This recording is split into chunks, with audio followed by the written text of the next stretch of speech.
وراح نتوكلوا على الله سبحانه وتعالى إن شاء الله.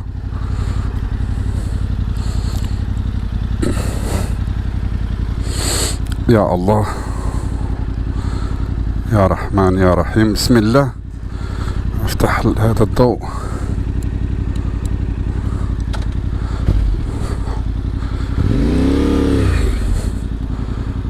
باقي 118 كيلو.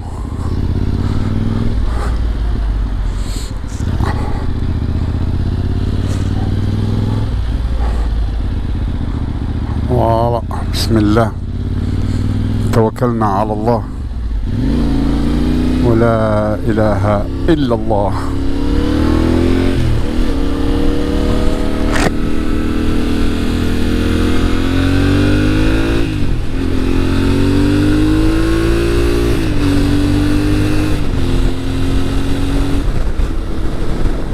الحمد لله الرحمن الرحيم.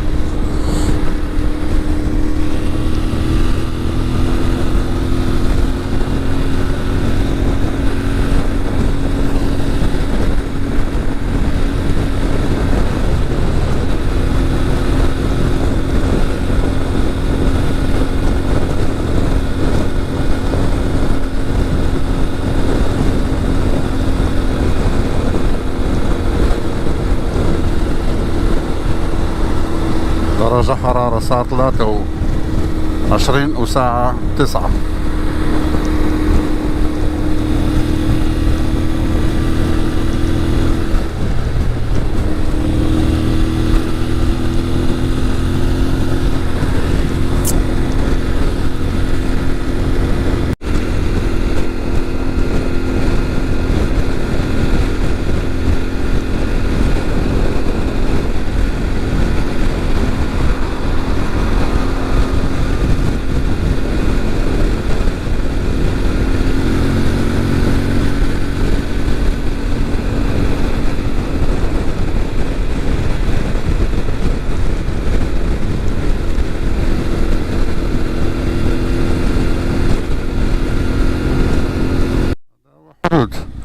اصلا دخلنا فرنسا. انا مضطر اروح اعمل بنزين. اتمنى الاقي واحد محطة البنزين. ها هو الحمد لله. انا ما خلاص ما بقاش عندي بنزين، ممكن اي وقت يوقفني، فقلت اروح اعمل بنزين إن شاء الله الرحمن الرحيم.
المهم سألت هذا المحل كيبان لي هنديين اللي عندهم هذا المحل اللي بيبيعوا تباكو وما بعرف.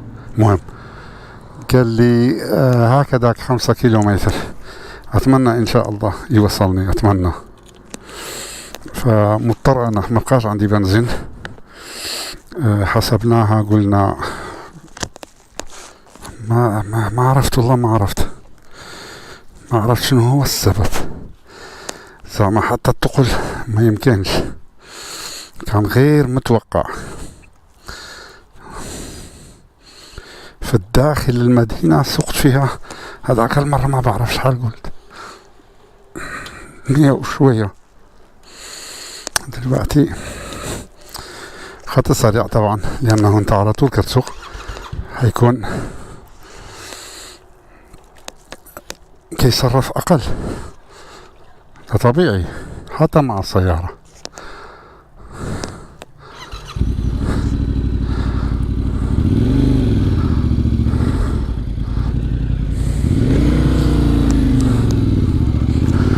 بسم الله، توكلنا على الله، على أساس 5 كيلومتر إن شاء الله يا ربي كي زبطني. قال لك 5 كيلومتر، أنا ورا صار 0. هو أوتومات، كي هذا معلومة كمان جديدة ما كنتش بعرف أصلا.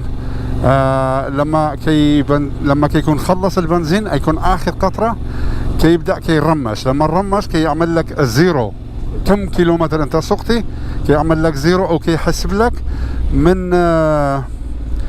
من وقت الاخير قطرة. هو كي يقول لك مثلا كم، انا ما بعرف كم كيلومتر، هو كان يتعلم كمان لحد الان 8 كيلو، قول 9، ها صار 9 كيلو سقته من وقت هو بيرمش.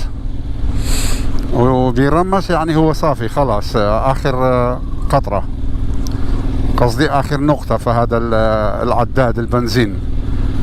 وكنشوف احنا عند الله ان شاء الله الرحمن الرحيم. كي بيوصلني لمحطة البنزين نورمالمون 28 كيلومتر ممكن يتسوق، ولكن الحالة اللي دار فيها من المفروض يكون 300 وساق 100، ما عرفت، الحساب كله خرق. المهم احنا عند الله ان شاء الله الرحمن الرحيم. ما عرفت والله، ما عرفت، لانه في الطريق حسيت شي حاجة عجيبة. 100 هو بيقرر بوحده، والقرارات عجيبة مش ثابت. مثلا انت بتسوق من 120 بيحبس، لا من 120 بيحبس، خلاص ما بقدر امشي اكتر. 119 131 145 بوحده، ولكن كتحس واحد هزة بتهز انت فوق الموتور، ومن وقت خلاص هو ده السرعة دياله خطر، وما عرفت شنو هذا منين جا. مهم على كل حال احنا طابعين الطريق ان شاء الله الرحمن الرحيم. 5 كيلو، احاول بانه ما بضغطش على البنزين، اعمل كلاش، يعني صرف اقل البنزين. انا هنا اصلا قرية واللغة فرنسي انا ما بعرف.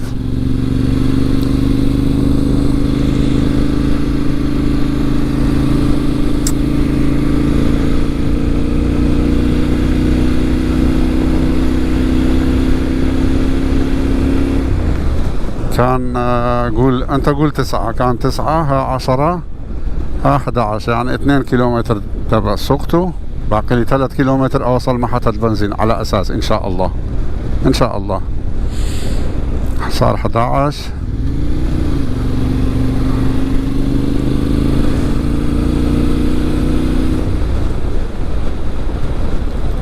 كي يجي لك واحد رمبو من هناك، قال لك 200 كيلومتر 200 متر 300 متر كتشوفوا.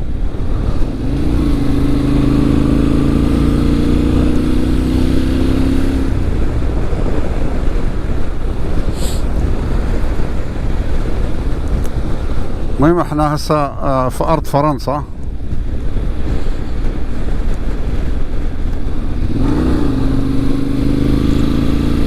دخلنا فرنسا، اول قرية فرنسا. انا على اساس بس ادخل مدينة، او على الاقل كان ادخل اي دخلة اخرج في الطريق العام، لانه خلاص انا قدام عيوني كان بيبان يجي جبال وانا ما عنديش بنزين. قلت ادخل، اللهم ادخل مش في طريق العام، المهم يكون في داخل المدينة أعمل بنزين. وشفت محطة اسمته الحدود، دخلت فرنسا. سبحان الله الرحمن الرحيم، ولا تحس. والله ما عرفت أصلا. أنا كنت أدخل على حساب البنزين، ولكن دخلت فرنسا لا شرطة لا حدود، لا حسيت أساسا. أنا ما بحس أصلا، لأنه بيشبه المنطقة كما قبل شوية قلت. هذوك المناطق بيشبهوا حتى بلجيكا، واللغة نفس الموضوع. يعني أصلا ما بعرف منين أعرف لو والله ما شفتش هذا القطعة. وحتى الأسامي ما بعرف أنا، يعني ما بعرف أسامي القرية تبع فرنسا أو تبع بلجيكا على الحدود. في بلادنا ما بعرف، قاع هنا. مو الساعة 13.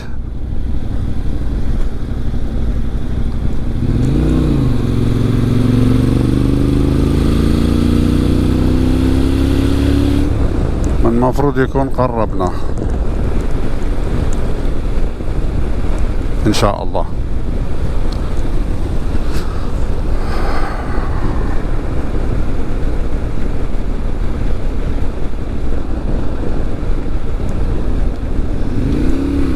واو بارد.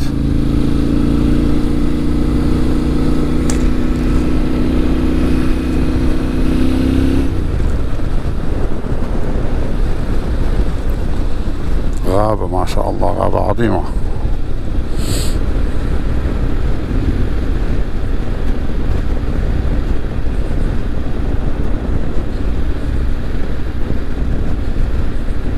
بسم الله.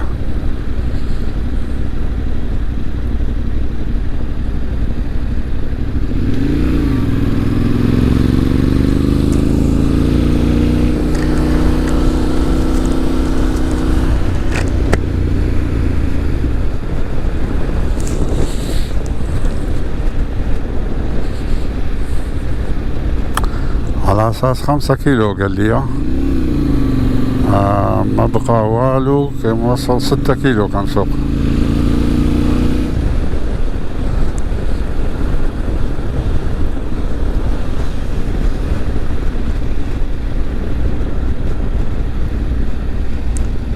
كأنه كان ينزل في الجبل.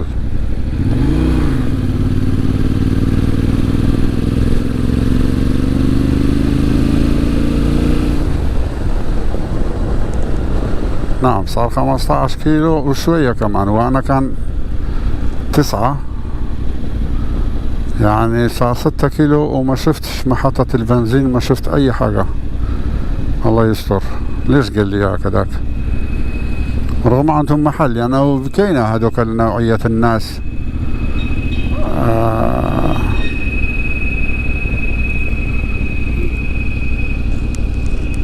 كي يعطوا عنوان غلط.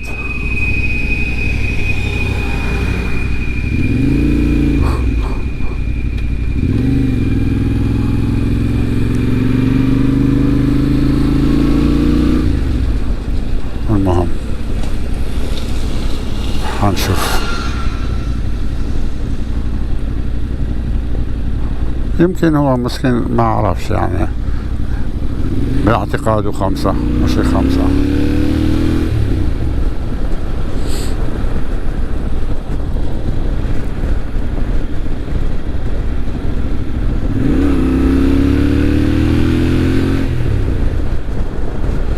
أنا غير متضايق أو شوية. كان فكر لا سمح الله لا سمح الله بنزين خلص في هذه المنطقة، يعني وكأنه يعني ما بفيش ناس كتير، ومين راح بيساعدك أصلا؟ فهمت؟ فمشكلة. أنا لو كنت عرفت والله حطيت في هذاك الجريكان بنزين حقيقة.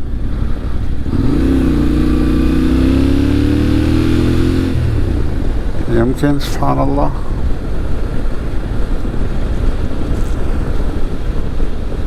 ما عرفت. هذوك كينزلوا، ولكن ما عرفت. لا هو قال لي على طول كتمشي على هذا الشارع بيجي لك رمبوة وهيكون فيها محطة البنزين. لا شفنا رمبوة لا شفنا بنزين.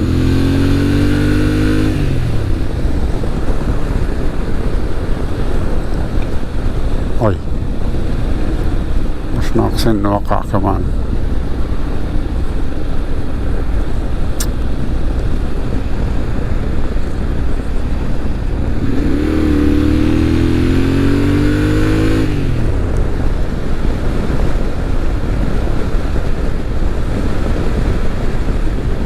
ما عرفت.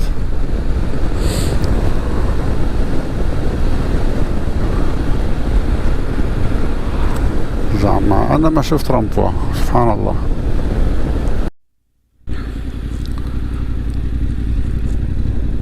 أنا أصلا ما عنديش حل تاني، لازم أتابع هذا الطريق، ولكن راها هو جدة تقريبا مكان سميته، مهم مكان 5 كيلو. دلوقتي وصلنا تقريبا 19 كيلو، ولسه ما شفتش محطة البنزين، ولكن في الأخير هشوفه. ها هو، بس راح أوصل هناك وهشوف كم كيلومتر. يعني هو ما بيعرفش، يمكن مسكين يعني وقابل قيسها بتوقعه 5 كيلو. بسم الله. بالمرة عرفنا هنا بنزين وديزل بكم، إذا رحنا مغرب كنعرف بفرنسا. بسم الله الرحمن الرحيم.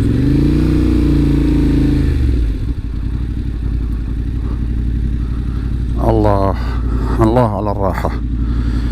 19 كيلو، يعني 10 كيلو مش 5.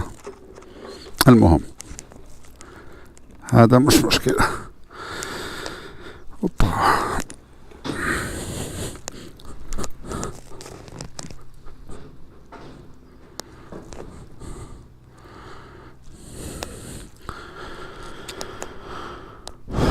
راح نعمل بنزين.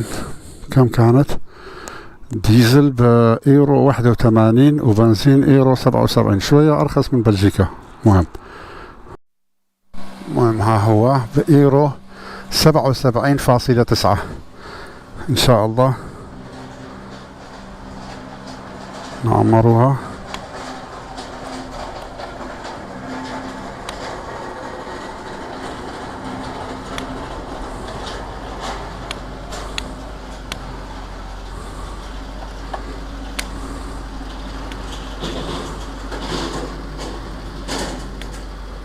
خلاص شوية بس أعمر تماما.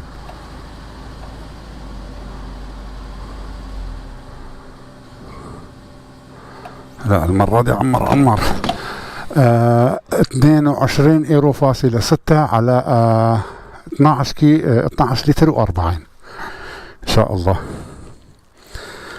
مهم. من بعدين هنصفره تاني، هنعمله كله زيرو. راح ادفع، قال لي لازم تدفع من اول، قلت له ما بعرف كم ياخذ، حطيته الشنطه كله.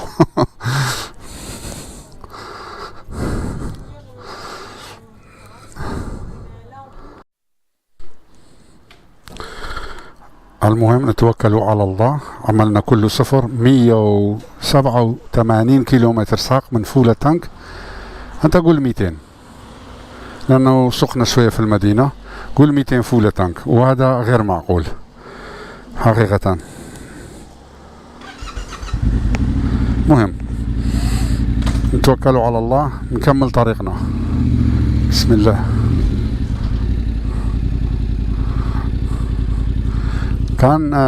كان حلو هنا كمان صراحة، كان منظر جدا حلو.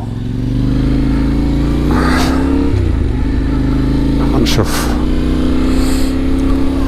هذا الطريق اللي جينا فيها كان جدا حلو. هذا القرية تبع فرنسا حقيقة.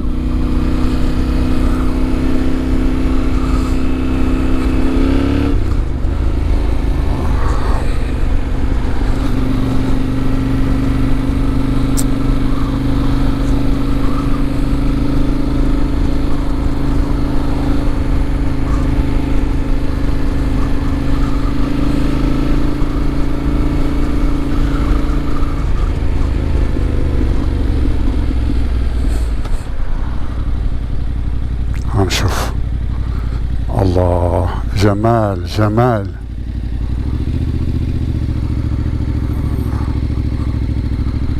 يقول لي هنا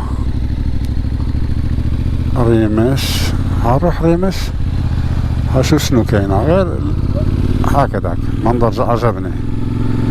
انا موجود ولسه بكير اصلا، حنشوف هنا شنو. واو ما شاء الله الرحمن الرحيم على الجمال، ما شاء الله. شوف قوة هذا الاشجار، عامل جبل.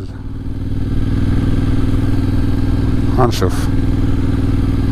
واو ما شاء الله الرحمن الرحيم. هنشوف شنو كاينه.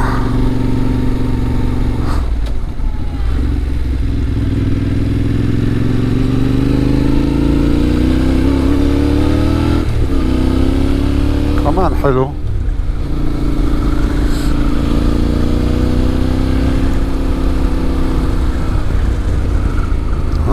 وين كي يودينا هذا المهم. هو قبل شوي اعطاني 40 كيلو باش ارجع، كان باقي لي 38 كيلو بسبب بنزين دخلت فرنسا، ولحد محطة البنزين اعطاني 40، يعني 2 كيلومتر انا دخلت الداخل. وفي المحطة البنزين على اساس كان شد الطريق المدينة اللي هدفنا اللي نروح ليه قال 40، وكان حس دلوقتي جيت هنا باش بس اشوف بينقص الكيلومتر، يعني هو نفس الطريق على كل حال. واو ما شاء الله تبارك الله الرحمن الرحيم.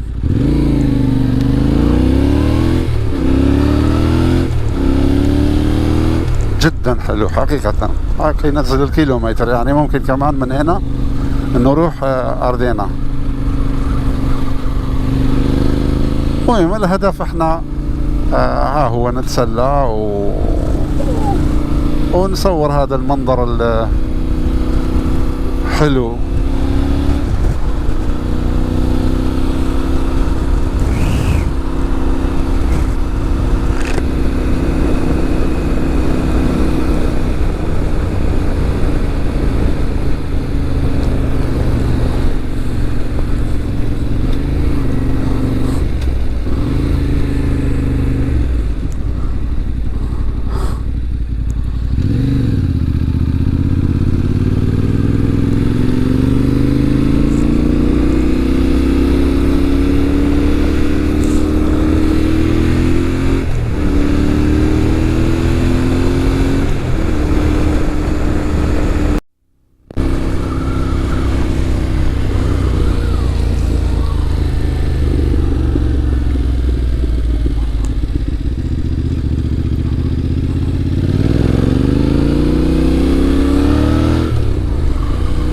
المهم هو اعطاني هنا نهاية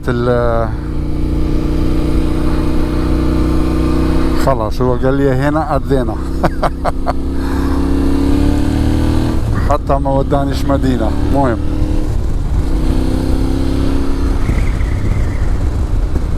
هنشوفه شنو كاين هنا، هنكتشفه.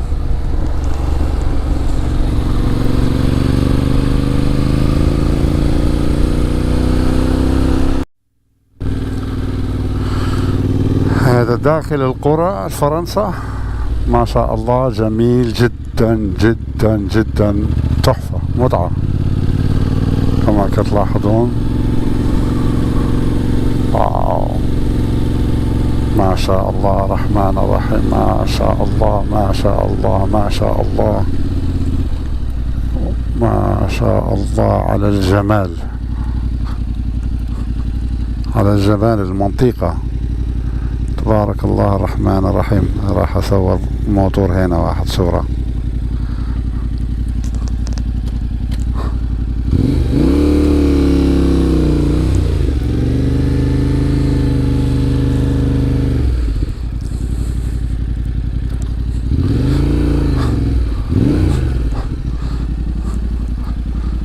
واو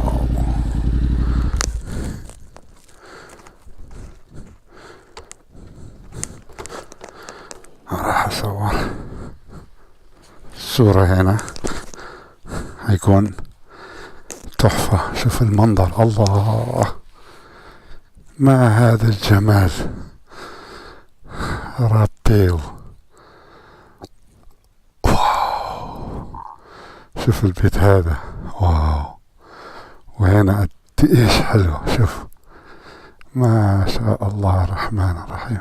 واو صدقا تحفة. راح اصور هنا كم صورة، كنحاول.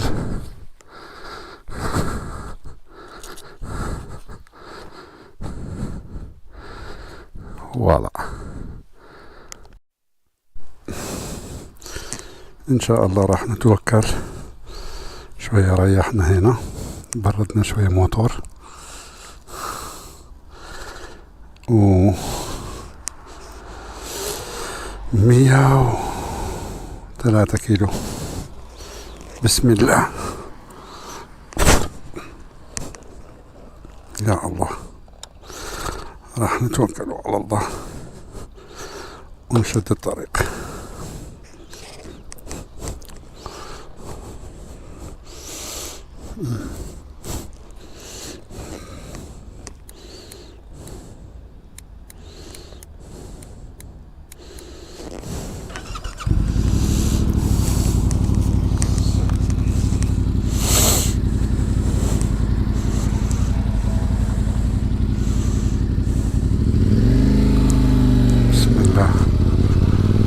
توكلنا على الله، لا إله إلا الله.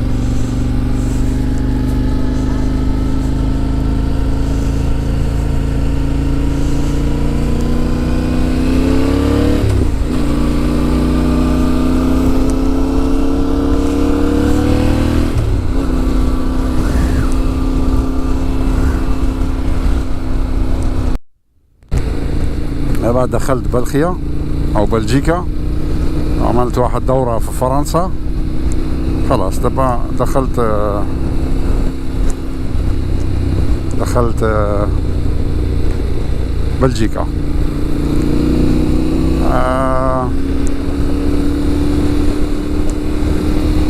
وباقي لي 71 كيلو ان شاء الله نوصل المنطقة اللي بغينا نوصلها بإذن الله.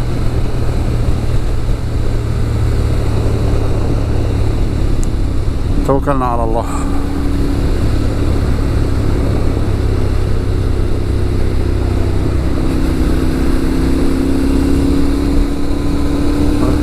الهواء بارد جدا، يعني تقريبا ظهري وجعني من البرد، غير متوقع كانت. المهم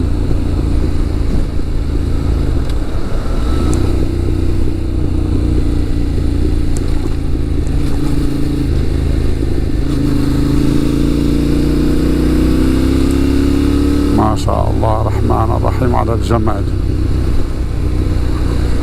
كتلة الأشجار بيعمل كأنه جبل. شوف الله، كله هولنديين هنا طبعا في المنطقة دي، لأنه هذا كمان أقرب منطقة بالنسبة هولنديين. يعني بيجوا من بلجيكا قريبة، يعني ما كيسوقوش ساعة ونص. وأقرب حدود بيدخلوا لي فرنسا. مناطق جميلة جدا حقيقة، يعني مناطق جميلة تحفة. وبيجوا هذا المناطق الحلوة بيعملوا كامبينو. والسلام عليكم ورحمة الله وبركاته.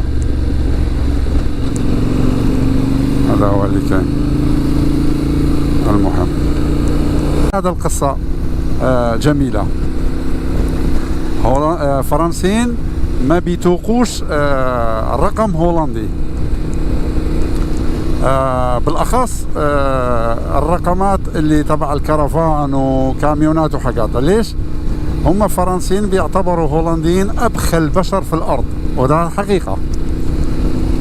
من أصلهم كلهم يهود، فهذا من أصلهم بخيلين حقيقة هذا. وبيتركوا كي يقول لك كي يجوا يشتروا في آلدي، بمعنى الناس اللي بيسمع هذا الفيديو بيعرفوا آلدي بمعنى هو أرخص سوبر ماركت على أساس، ولو زمان كان هكذا. دلوقتي تقريبا آلدي أغلى من كم سوبر ماركتات اللي كان غالي. مهم كل شيء نفس الثمن. فعلى أساس هم بيروحوا بيعملوا بوتسخاب يعني يشتروا غراض، يعمروا سيارة تبعهم في آلدي، وكي يجوا منطقة فرنسية كي يعملوا كامبينج وبيجوا سياحة كونجي، بياكلوا وحتى الحاشا عليكم الله يعصكم حتى الزبالة بيرموها في فرنسا. فبيقولوا هولنديين لا مرحبا بيهم، ما بستفاد منهم إلا زبالتهم. لا بيشتروا حتى البنزين بيجوا معاه. فبيقول لك احنا ما عنا اي استفادة منهم غير زبالة تبعهم. هذا حبيت نقولها، معروف فيهم هذا الطبيعة. مهم.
تحفة.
جبال كتروح في الجبال جدا حلوة.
شوية حسب كان كم الطريق.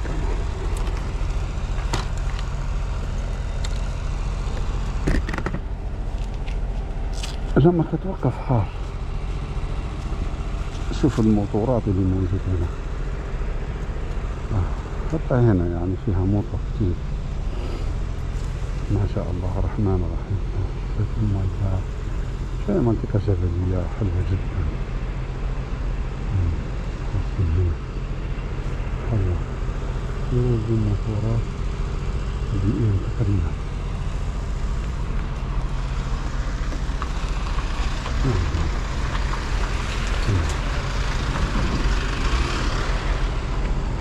منطقة جميلة جدا.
هذا هو الأرضين اللي دخلنا فيها الحمد لله الرحمن الرحيم بالسلامة، على أساس أتمنى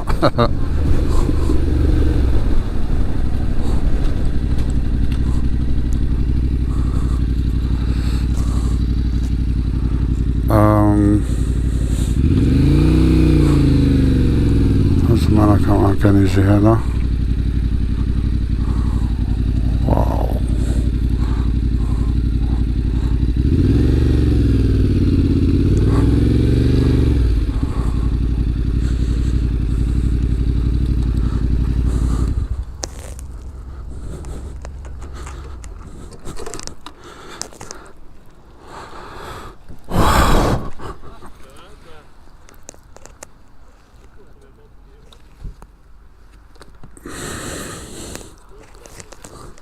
Bonjour.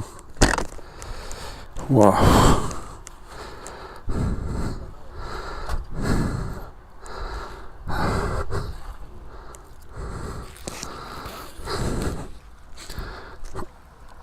باقي على أساس 1 كيلومتر. ما شاء الله الرحمن الرحيم، جو جدا حلو والمنظر تبارك الله الرحمن الرحيم ما شاء الله. هكذا داير كله جبال، ما أحلاها الطبيعة، ما فيش أحلى من الطبيعة صدقا. الناس ده كمان واقفين.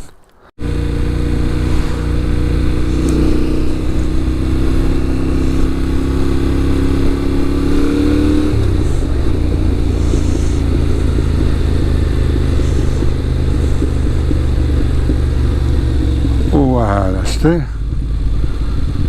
كيجوا في هذا اللوفات كيستمتعوا، بس تحفة.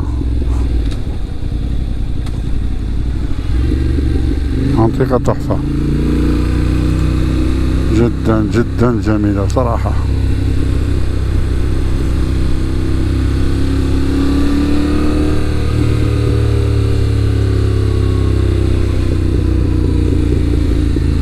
فإذا وصلنا على أساس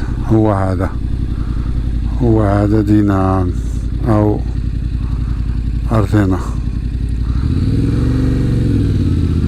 هنشوف شنو كاينه.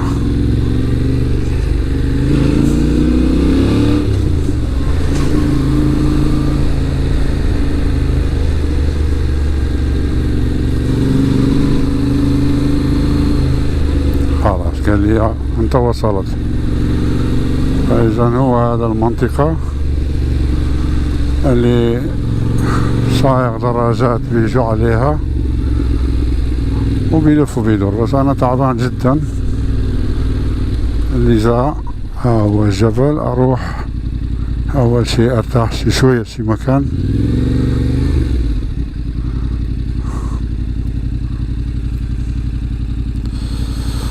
نشوف هناك يقول لك كامبين. إلى كامبين كاينة هنا. أنا أعمل خيمة تبعي.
هنشوف على أساس هنا فيها كامبين.